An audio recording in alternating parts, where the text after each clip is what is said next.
Within every cell of your body is a tiny code, an unbroken chain that stretches back over 200,000 years. This code, your DNA, carries the story of every ancestor who survived long enough to pass it down to you. Today, we're focusing on one of the oldest chapters in that story, Haplogroup L0. This isn't just the starting point for modern human mitochondrial DNA. It's a roadmap of how our earliest ancestors adapted, thrived, and spread across ancient Africa. Last time, we introduced Haplogroup L0 as the foundation of modern mitochondrial DNA, tracing it to a time when humans first became anatomically modern. But L0 isn't a single monolithic group. It's a branching tree with subclades like L0A, L0D, and L0F, each representing a different path in humanity's earliest migrations. What makes these groups different, and what do they reveal about the challenges our ancestors faced? Let's dig deeper. L0D is the oldest branch of haplogroup L0, originating over 150,000 years ago, deep in southern Africa. Today, it's most commonly found in the San people, who are often referred to as the last living link to our ancient hunter-gatherer ancestors. Their DNA carries mutations that represent some of the earliest genetic splits in human history. Changes in mitochondrial DNA, specifically in regions that regulate energy production, allowed L0D carriers to adapt to the harsh desert environment of the Kalahari Basin. Imagine living in a world where every day was a fight for survival, finding food, water, and shelter in a land that offered little. Genetic adaptations in L0D likely enhanced the body's ability to store and use energy efficiently, traits that would have been crucial for surviving long periods without food or water.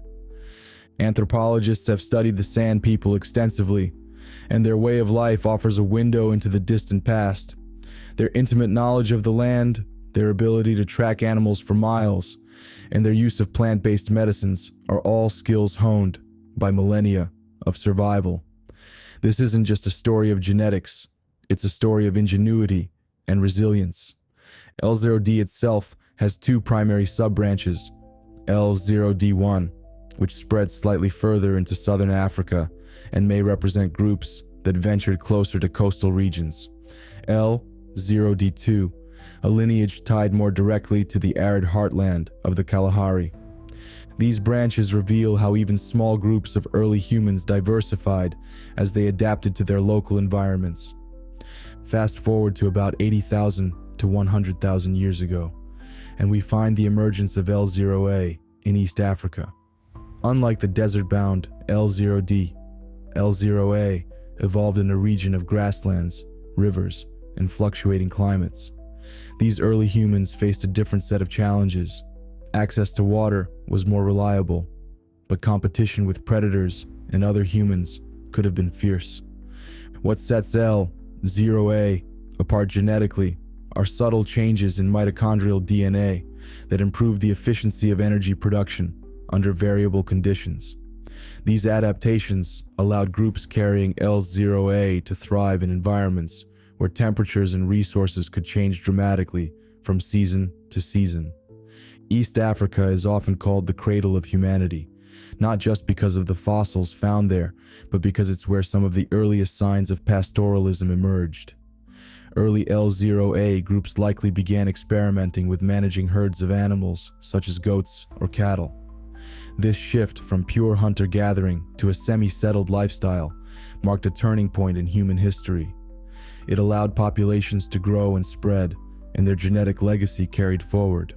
Today, L0A is most commonly found in populations stretching from Ethiopia to Tanzania, linking modern communities to these ancient innovators. Finally, we turn to L0F, a lesser-known branch of haplogroup L0 that emerged around 90,000 years ago. Found primarily in Central and East Africa, in regions like modern-day Kenya and Uganda, L0F represents another example of how humans adapted to their specific environments. L0F's defining mutations are tied to mitochondrial processes that regulate cellular energy under stress. This could have been particularly important in areas with fluctuating resources. Imagine trying to survive in a climate where some years bring abundant rains and others bring drought. These adaptations would have given L0F carriers a crucial edge. Unlike L0A and L0D, L0F didn't spread as widely.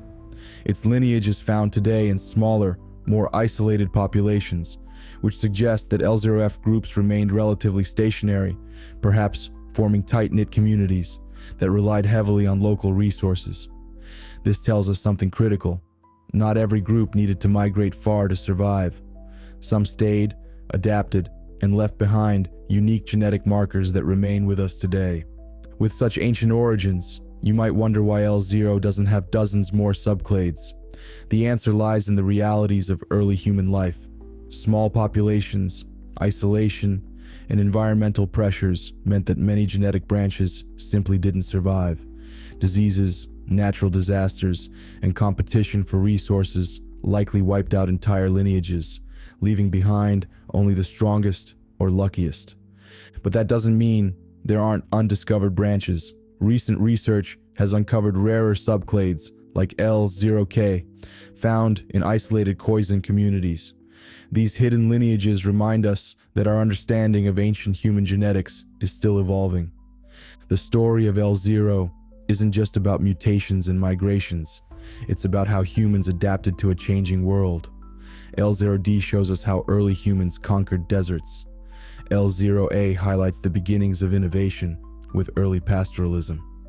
L0F demonstrates resilience in the face of environmental variability.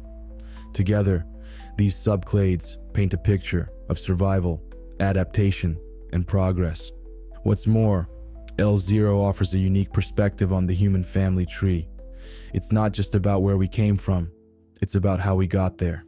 Each mutation, each branching event represents a new challenge overcome, a new environment mastered.